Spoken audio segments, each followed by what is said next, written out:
Sus. Lami anik. Puritik ang sinuwa. Ay umang putang sa bawunon. Apay anak oh. Lami ay ni ba. Siyempre, ang atong pusik, di gina mawala.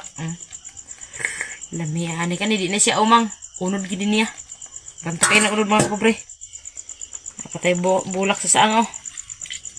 Puritik ang sinuwa.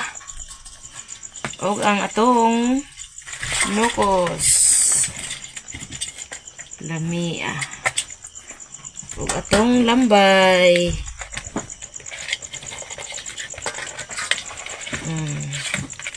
Pasensya naman sa kong kamot kaya nalata sa paglaba. Lami kaya lambay nato mga pobre oh.